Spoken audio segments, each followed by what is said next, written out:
Hi everyone, I'm Madeline MacDonald and this is my channel. Thank you for tuning in. In this video I'm going to talk to you about how to design your website to easily attract your ideal clients and get new leads for your business. I'm going to be talking about two things. One, what is a call to action? And two, where do you put it on your website? If you're interested in this topic, hit the subscribe button so you get notified every time there's a new video.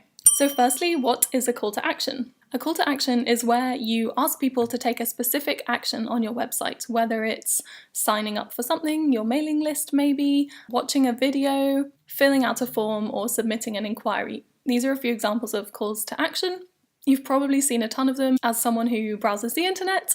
It's typically signaled with some kind of contrasting bright colour. It might be a button. It's meant to look eye-catching. So it might say something like, sign up here, learn more. You get the picture. That's what a call to action is. Now, when it comes to putting a call to action on your website so that you get your target audience to take the right actions that you want them to, I see three problems that many websites suffer from.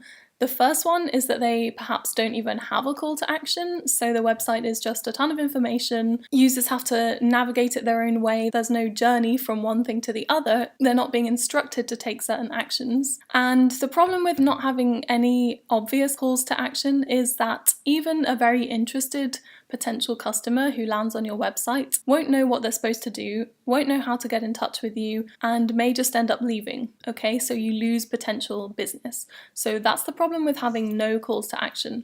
Another problem that I often see is that there are simply too many calls to action. It's the opposite problem. There are other types of websites where your view as a user is just crowded out with tons of different links, tons of pictures, tons of buttons, asking you to go in a million different directions to other pages of the website.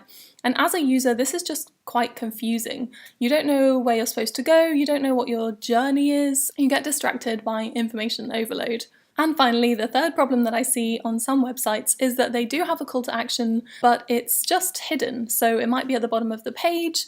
The call to action might be call us now to hear about, whatever promotions we have at the moment, for example.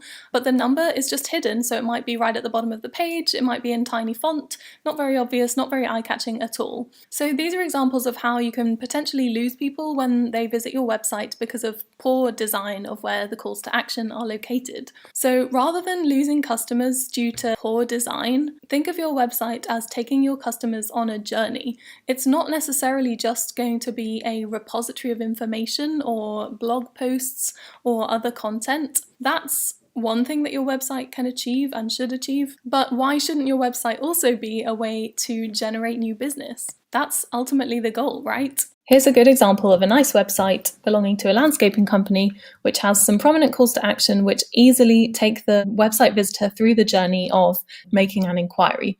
So you can see there's a call to action in the middle of the page here, which is an obvious place to put it. It's where people's eyes are naturally most drawn. And there's another eye-catching call to action at the top of the page. The website theme is in green, but the call to action here is called out in red, so it catches the eye.